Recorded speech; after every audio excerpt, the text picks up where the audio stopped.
bonjour. Ravi que vous ayez pu braver les grèves. Donc, on va parler un petit peu de l'examen clinique ce matin. En posturologie, on va essayer de faire le lien avec tout ce qu'on peut trouver dans l'activité sportive. Alors c'est un titre légèrement provocateur, mais c'est volontaire. D'accord ? Ça ne veut pas dire que vous allez forcément apprendre des choses extraordinaires, mais c'est aussi pour prendre conscience que y a des choses qu'il faut vraiment regarder dans nos examens cliniques, et on va essayer de le développer. Donc juste petite première slide avec deux phrases qui m'ont semblé assez intéressantes pour résumer un petit peu la posturologie clinique.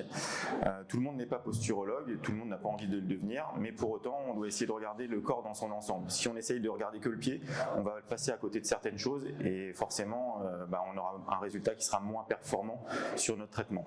Le traitement, on en parlera, ça peut venir des semelles, ça peut venir de la thérapie manuelle, du tape, il y a plein de ressources dans notre métier pour pouvoir traiter. La posturologie, c'est une discipline médicale et paramédicale pluridisciplinaire. Ça veut dire que c'est pas destiné que aux podologues. Les médecins pourraient être posturologues, les kinés devraient l'être, les ostéos pourraient l'être. Voilà. Les ostéos, ils se disent tous posturologues, donc ça, comme ça, on n'a pas de problème. Étant ostéopathe, je me suis suffisamment fait claquer par mes formateurs en me disant il faut que tu sois posturologue. Bref. Donc ça étudie les mécanismes biomécaniques et neurophysiologiques. Jusque-là, c'est ce qu'on fait en cabinet. Petit rappel également sur l'action de nos semelles. Alors effectivement, on doit traiter le corps humain par le biais de nos semelles et par le pied, on est bien d'accord. Pour autant, les semelles, elles agissent aussi au-dessus du pied.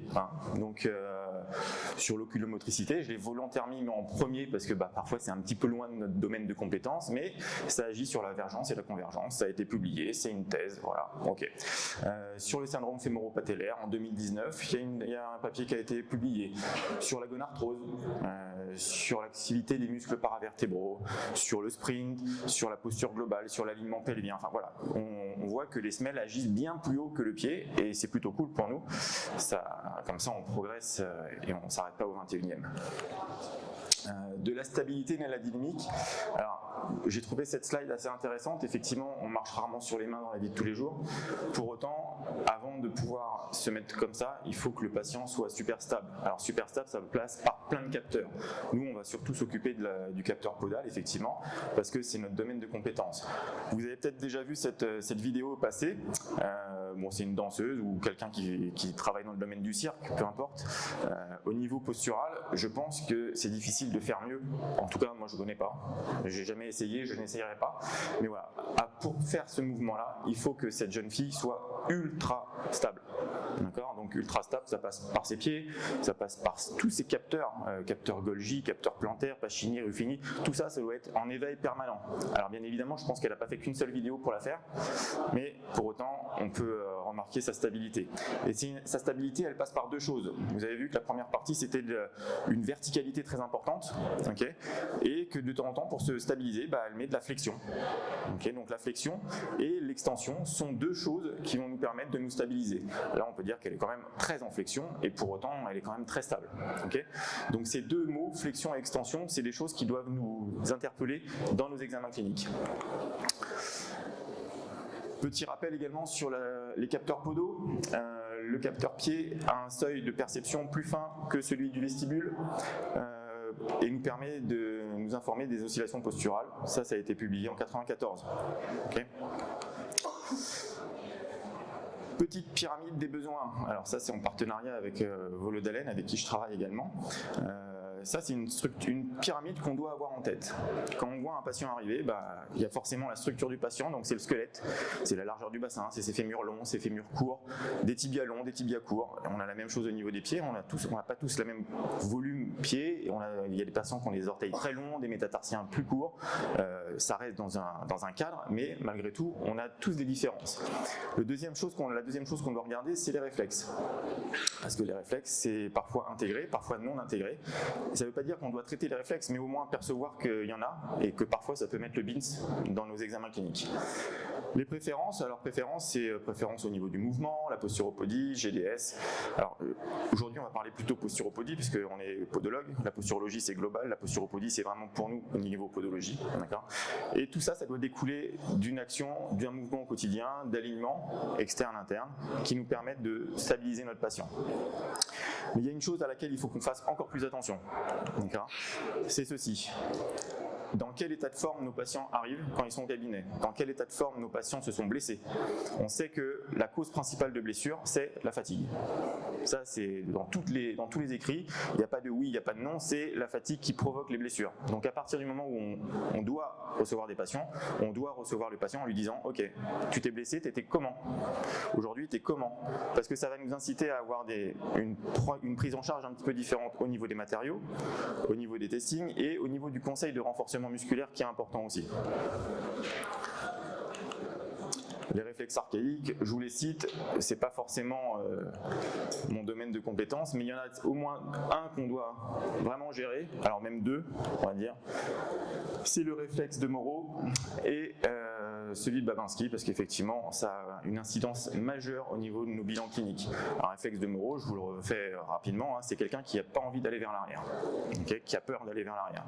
À partir du moment où, si je vous fais un petit cas clinique rapide, quelqu'un a une thalalgie, généralement, dans ce qu'on a appris à l'école, on va mettre du mou. Mais le mou, qu'est-ce que ça fait sur notre corps? Ça attire. Donc à partir du moment où on met du mou sur nos talons sur quelqu'un qui n'a pas envie d'aller en arrière, ça devient vite très compliqué pour lui. Donc ça, on doit savoir quoi faire. On doit savoir quoi faire parce que je vous ai parlé de mou global. Mais le mou, ça peut être du short 40, ça peut être du short 10, ça peut être du short 45 selon. D'accord? Donc ça, il faut qu'on réapprenne à appréhender nos matériaux et qu'on s'intéresse à tous les shorts qu'on peut avoir. Vous avez plein de fournisseurs qui sont là. À chaque fois, sur les matériaux, il y a marqué les shorts. Donc ça doit nous inciter à aller vers telle ou telle pathologie ou telle préférence. Okay? Quand je regarde un petit peu ces têtes de sportifs ou de personnalités connues, il y a un mot qui me revient, c'est ils ont le seum pour les gens, pour les jeunes, ou alors ils sont très fatigués. D'accord? Quand on a un patient qui est très fatigué, la première chose qu'il va avoir envie de se faire, même quand il va s'asseoir dans votre cabinet, c'est il se pose et il n'a pas envie de rebondir. D'accord? Donc déjà, ça doit nous orienter vers l'état musculaire de notre patient. Ah oui, forcément, tu es fatigué, tu te blesses, à un moment donné, demain, tu ne me dis pas que tu vas aller faire un marathon. C'est incohérent. Donc c'est aussi de notre rôle de dire il faut que tu ralentisses. Okay? Parfois c'est compliqué pour les sportifs. Donc l'état de forme des patients, on en a parlé. Alors, de quoi avons-nous réellement besoin quand on fait un bilan clinique? Les tests orthopédiques, oui, c'est super important pour parler avec les médecins, les kinés, c'est super important. Mais ça nous amène quoi les tests orthopédiques? Réveiller la douleur, c'est vrai. Qu'est-ce que ça va nous apporter sur la confection de nos semelles? Rien. D'accord? C'est intéressant de les connaître, de piocher sur les tests pour savoir et mettre en évidence une douleur pour le mettre en exergue par rapport au patient, mais ce qu'il nous faut, c'est des tests fonctionnels. Notre corps, il vit tous les jours, il bouge. Il ne va pas faire 10 single leg squat en permanence pour réveiller une douleur, on s'en fout ça. Mais par contre, est-ce qu'il arrive à se stabiliser en faisant ce mécanisme-là? Quand il marche, je vous rappelle que le quadriceps, c'est un freinateur de la flexion, donc quand il marche, il fait du single leg squat permanent avec une contraction excentrique du quadriceps. Est-ce que son quadriceps est stable? Est-ce qu'il est fort? Est-ce qu'il est capable de lutter contre la gravité? C'est ça qui nous intéresse. Ça, ce sont des tests fonctionnels. Donc c'est ça qu'il faut mettre en place et travailler. Connaître la gestuelle du sport ou de l'activité du patient, c'est fondamental. Si vous avez un patient qui arrive, qui fait de l'escrime, que vous ne connaissez pas la gestuelle, ça devient vite très compliqué. Les patients, les sportifs, ils aiment bien quand vous connaissez un petit peu comment ça se passe dans leur milieu. Donc c'est vrai qu'il faut aller voir les patients, parfois aller voir les patients sur leur activité sportive. Alors là, j'ai pris l'escrime, mais ça aurait pu être le canoë-kayak. On a rencontré une patiente qui faisait du canoë-kayak en DU de prépa physique.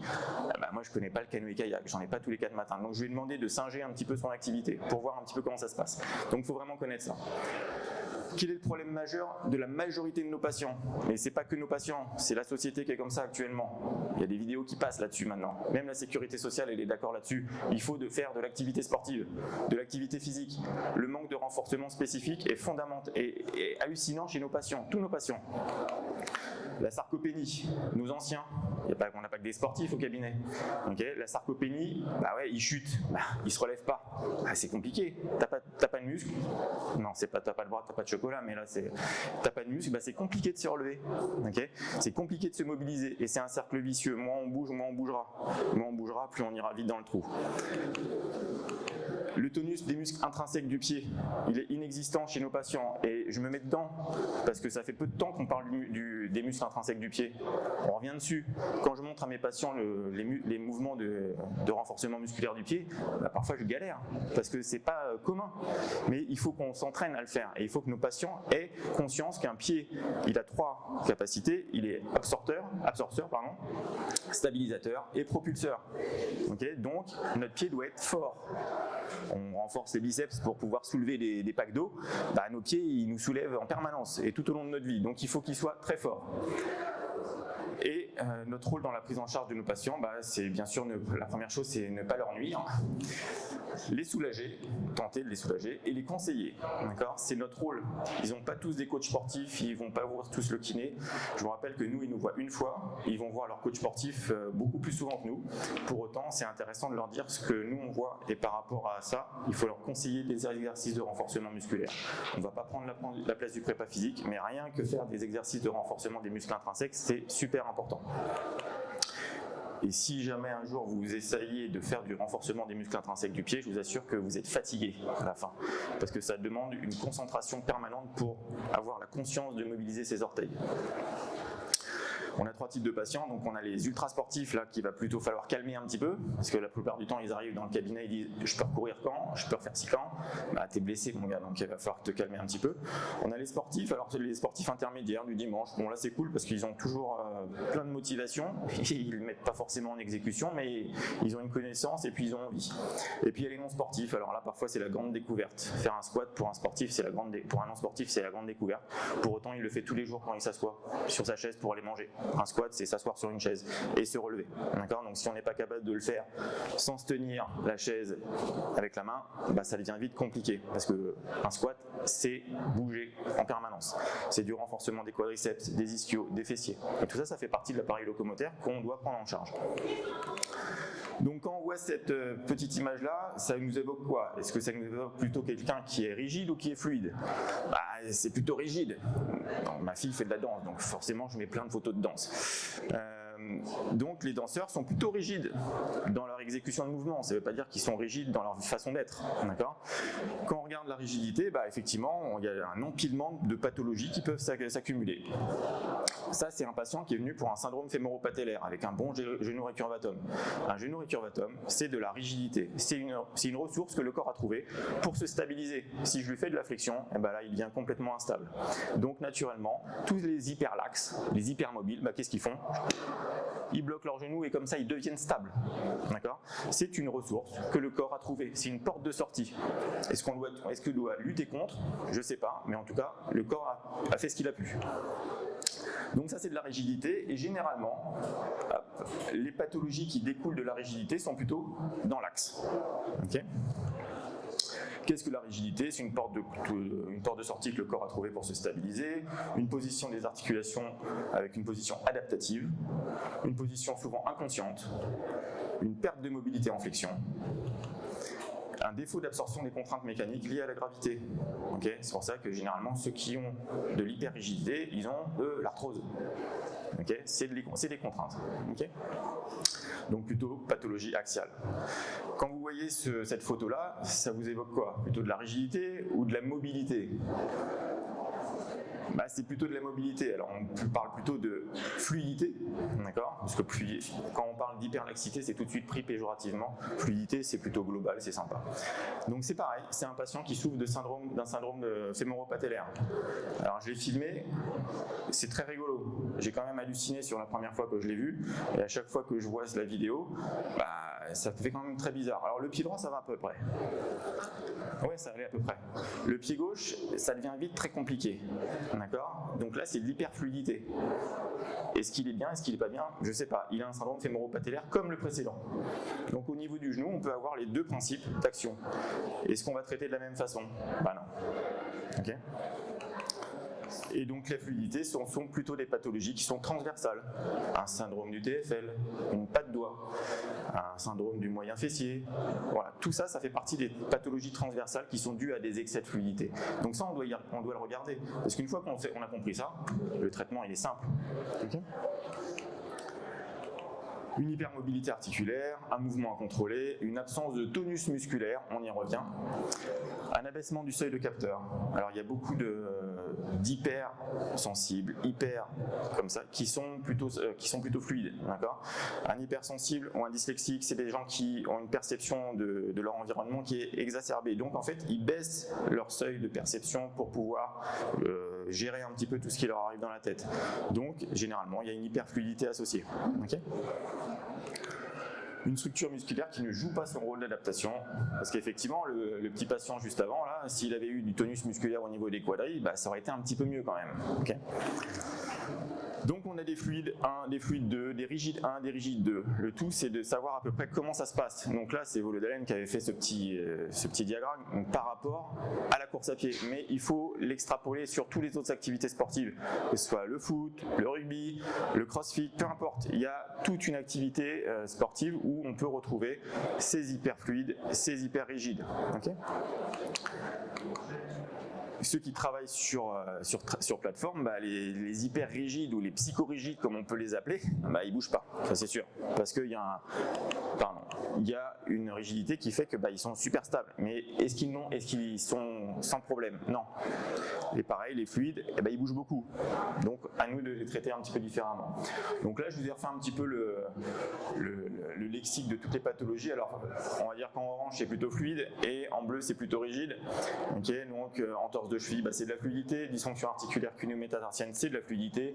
Tendinopathie du moyen fessier, c'est de la fluidité. Les gonalgies, on pourrait le mettre en bleu et en orange. Les coxopathies, c'est principalement de la rigidité. Les lombalgies, c'est plutôt principalement de la rigidité. Pareil au niveau des genoux. Périocytes, on peut avoir les deux. Il peut y avoir des périocytes d'hyper-extension, d'hyper-rigidité ou alors d'hyperfluidité. Ce qu'on appelle un tranche-case, donc quelqu'un qui va attaquer le pas très latéralement sur la tranche. Donc ça, c'est de la rigidité. Tout ce qui va être vers le varus, le genou varum, voilà, ça c'est de la rigidité et associé à une hyperfluidité. Le mec qui ne comprend pas ce qui se passe au niveau de son pied. D'accord. Effectivement, il y a un valgus, mais bon, voilà, il faut comprendre un petit peu ce qui se passe avant. Okay, pathologie méniscale, c'est de la rigidité. Les ostéochondrites de croissance, ça ne sont que des excès de tension, c'est des excès de rigidité. Il y a des patients qui ont des sevères à qui je ne fais pas de semelle. En faisant du renforcement musculaire spécifique, on arrive déjà à énormément soulager. D'accord. Alors effectivement, notre rôle c'est de faire des semelles, mais aussi de conseiller. Et il y a des patients qui repartent sans semelle. C'est plutôt pas mal de temps en temps. Bon, je vous passe un petit peu le reste. Syndrome fémoro-patellaire, vous l'avez vu, il y a les deux. Entorse de cheville, on y revient. Maladie de Morton, c'est de la rigidité. Les fascites plantaires, c'est de la rigidité. Les métatarsalgies, en règle générale, de la rigidité. Les EIAP, épines irritatives d'appui plantaire, ça peut être de la rigidité ou de la fluidité. D'accord. Lorsqu'on a un gros petit plat valgus qui s'écroule sur la première tête métatarsienne, c'est de la fluidité. Mais un abaissement de la première tête métatarsienne, c'est de la rigidité. D'accord. Donc à nous de le traiter différemment et de mettre les bons éléments et les bons shorts. Les besoins, la fluidité, on a besoin de stabilité, besoin d'extension, conseil de renforcement musculaire, travail des muscles intrinsèques et extrinsèques pour le coup. Okay. Qu'est-ce qu'on va utiliser comme matériaux? Quand on a de la fluidité, il faut des éléments qui nous repoussent, donc des matériaux plutôt fermes. Alors le ferme, ça peut être du 40 short ou ça peut être du 90 de short. C'est pas la même chose et ça sera pas le même impact sous le pied du patient. Donc il faut travailler par rapport au fonctionnement du patient. La rigidité, on a besoin de mobilité, besoin de flexion, besoin d'ancrage. Travailler les muscles intrinsèques, ça on l'a des deux côtés, ça c'est important. Okay. Les matériaux souples visant à l'ancrage, le mou attire, le dur repousse. Okay. Mais on n'a pas que du silomère. Alors le silomère c'est de l'expertène, molysère, tout ce que vous voulez. Et puis on n'a pas que de la résine de l'autre côté. On a une gamme de matériaux entre qui est fondamentale, qui est phénoménale. Et les shorts fèbres selon le fonctionnement du patient bien évidemment. Tout ça, ça doit nous conduire à ce qu'on appelle les actions, préparation à l'action. Une fois qu'on est stable, ça veut dire que le centre de gravité, il est superposé au centre de pression plantaire. Là, l'individu est stable. Okay. À partir du moment où il est stable, on va pouvoir orienter son corps. À partir du moment où on peut l'orienter, on va pouvoir agir. Mais avant de pouvoir agir, il faut être stable. Et il va y avoir des perturbations. Les perturbations, ça peut être un corps, ça peut être... Ah oui, le corps, le soin de pédicurie, c'est de la posturologie, au cas où. D'accord? On agit sur la posture du patient. On enlève un corps qui fait mal, le patient arrive en boitant, il se fait mal au dos, on enlève le corps, le patient repart en faisant du moonwalk. D'accord? C'est cool. Donc, quand on fait des soins de pédicurie, j'en fais encore quelques-uns, on fait de la posturologie. On agit sur la posture du patient, n'en déplaise à certains. Les perturbations, effectivement, ça est dans la vie de tous les jours. Et puis après, on peut se mobiliser sans se faire mal. Donc au niveau des tests, le posturodynamique c'est important parce que ça nous donne une vision globale d'un hémicorps par rapport à l'autre. S'il y a des tensions, des dysfonctions, sur sol dur, sur sol mou, le test en appui unipodal, jambes tendues, le single leg squat, appréciation du tonus musculaire du quadriceps, d'accord. La thèse de stabilité du bassin en appui unipodal, le standing heel rise test, et certains savent à quoi ça correspond ce test-là. C'est un test d'endurance de force des muscles intrinsèques du pied. Si on n'arrive pas à faire un certain nombre d'élévations sans toucher le talon correctement, on a besoin de faire du renforcement des muscles du pied. Et on a des super sportifs qui ont un test de crotte. Okay. Le navicular drop test, l'appréciation de la position du naviculaire en position assise à la position debout. C'est des tests qui sont validés scientifiquement. Ça, c'est des tests fonctionnels. Okay. Les préférences motrices, terrien, aérien, expire, inspire, large, axial. Les réflexes, on y revient. Okay. Les pédiatres, ils s'en servent en permanence des réflexes, donc c'est quand même qu'il y a un intérêt. Et puis forcément, allongé, on a la manœuvre de convergence podale, savoir si on va faire des semelles plates ou thermoformées, ça se teste aussi. Et puis la thérapie manuelle. Je vous rappelle que il y a la slide après, mais la thérapie manuelle a un rôle fondamental dans la mobilité du pied du patient. Okay. Donc la fluidité ou la rigidité sont des portes de sortie que notre corps a trouvées pour se stabiliser par un manque de structure musculaire ou d'énergie. Okay. Prise en charge de la thérapie manuelle, je viens de vous le dire, il faut que le pied soit mobile pour qu'il puisse, 1, se mobiliser correctement, 2, accepter nos semelles. On fait parfois des semelles qui sont plutôt épaisses ou parfois plutôt fines. Dans tous les cas, il faut que la mobilité du pied du patient soit au top parce qu'il faut qu'elle accepte les différentes stimulations. On ne met pas des cales, on met des stimulations sur le pied du patient, s'il vous plaît. Donc effectivement, un pied mobile percevra davantage les stimulations fines. C'est pour ça que parfois on a des semelles qui sont très fines et pour autant ça fonctionne quand même. Parce que le praticien a fait de la thérapie manuelle avant. Les soins de pédicurie, traitement postural, la prise en charge du renforcement musculaire, réhabiliter le pied dans ses 3 fonctions, amorti, stabilité, propulsion. Je vous ai marqué que 3 exercices de renforcement du pied. Le short foot, le two spread out. Le two spread out, il est sympa parce que c'est le seul exercice référencé scientifiquement pour lutter contre la luxe valgus. C'est plutôt intéressant. La force des fléchisseurs, donc voilà, tout ça, ça a été publié, vous pouvez retrouver toutes les publications et tous les articles. Ok. Petite dédicace à une association que j'apprécie, Podox, qui a fait des infographies avec les exercices de renforcement de pied. Vous avez un autre praticien là qui est entré à Braga qui fait aussi pas mal de fiches sur le renforcement de pied. N'hésitez pas à les transmettre aux patients, c'est cool. On revient sur les matériaux. Je vous ai donné l'exemple tout à l'heure d'un réflexe de Moreau. Si on lui met quelque chose de archi mou sous son talon, le patient il va pas aimer ça. D'accord ? Donc il faut qu'on choisisse les éléments. La peau, c'est notre premier capteur. C'est un de nos premiers organes. C'est l'organe le plus volumineux de notre corps. D'accord ? Quand on demande à certains patients quel est l'organe le plus volumineux de leur corps, même à les praticiens de santé, ils disent le foie, le cœur. Non, c'est la peau. La peau, c'est un lieu d'échange entre l'extérieur et l'intérieur. Un organe, c'est un lieu d'échange. Okay, donc notre peau est pourvue de capteurs, plein de capteurs.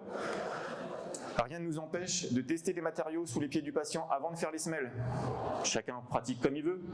Moi, je travaille beaucoup avec les préférences motrices, avec la posturopodie. Voilà, mon pied du patient, je sais comment il fonctionne. Je vais tester les matériaux pour savoir quel type de matériaux je vais mettre sous les avant-pieds et les arrière-pieds. C'est ma façon d'être et ma façon de faire. Voilà.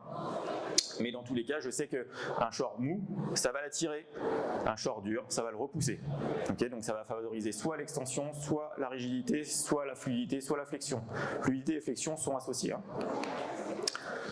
Point important également, lorsque les patients sortent avec nos semelles, ils ne doivent pas avoir de période d'adaptation longue. C'est-à-dire que le patient, quand il sort, il met ses pieds sur la semelle, il va dire waouh, ah, c'est cool. Ou limite, je les sens pas. Moi, un patient qui me dit je les sens pas, je fais bon, c'est bon, j'ai rempli mon travail. Je sais que je vais pas le revoir ce monsieur et je pense qu'il va aller mieux. Okay. Un patient qui me dit tout de suite ah là je sens un truc, ça me rentre un peu dans le pied. C'est sûr que soit j'ai mal fait mon travail avant, ce qui est possible aussi, hein, on n'est pas immuable, ou alors c'est qu'il va revenir dans 3 semaines et il y aura un problème. Donc ce réflexe antalgique de flexion, pour les parents vous le connaissez, c'est celui qui, lorsque vous levez la nuit, en pleine nuit, et que vous allez voir vos enfants et que vous marchez sur un Lego, comme ça là, c'est ça le réflexe de flexion. Alors normalement on ne fait pas ça avec nos semelles. Pour autant, on doit limiter ce réflexe. D'accord ? Donc effectivement, on a une action dans tous les sports, même les sports aquatiques. On a un formateur qui déforme les palmes. Une palme, c'est un chausson, c'est une force de contrainte, c'est une perturbation par rapport à une stabilité, par rapport à un mouvement qu'on veut donner. Donc on peut le faire. Le foot, ça après, vous connaissez tous les autres sports qui sont en photo, d'accord ? Mais quelle que soit la problématique, notre rôle, c'est de rendre notre patient stable. Vous comprenez que s'il est stable, il va pouvoir faire toutes ces actions après. Okay ? Donc je terminerai par une phrase qu'un grand philosophe a dit un jour. C'est un philosophe contemporain que tout le monde connaît. Je suis sûr que vous ne le trouverez pas, mais ça va me faire plaisir, ça va me faire marrer. Le problème, c'est pas le problème. Le problème, c'est l'attitude face au problème. Alors ceux qui sont fans de Disney, normalement, devraient s'en souvenir. Ce philosophe, c'est Jack Sparrow. Bon, on fait ce qu'on peut avec ce qu'on a. Hein, voilà, Et dernière chose, vu qu'il y a certains confrères qui sont très rigolos sur Instagram ou sur Facebook, effectivement, quand il y a un problème en face de nous, on réagit comme on peut. Donc il y en a qui se marrent, il y en a qui sont un peu plus vigoureux. Moi je me marre un petit peu, ça me fait marrer toutes ces histoires-là. Dernier point, il y a une campagne publicitaire qui va avoir lieu sur les chaînes télé, donc je vous incite à participer. Il faut flasher le QR code, vous allez voir l'USFP qui est juste à côté, ça peut être intéressant, il y a plein de podologues qui se sont mobilisés, qui sont plutôt sur Instagram, sur Facebook, peu importe, le but c'est de promouvoir notre profession, d'accord ? On n'est pas juste des gens qui faisons des talonnettes, un peu plus que ça. Si ça vous intéresse, vous pouvez venir nous rejoindre sur le stand qui est juste derrière, et toutes les formations, puisque moi je m'occupe principalement de la partie podologie du sport ou du tape. N'hésitez pas, on va faire normalement une petite démo juste après. Voilà.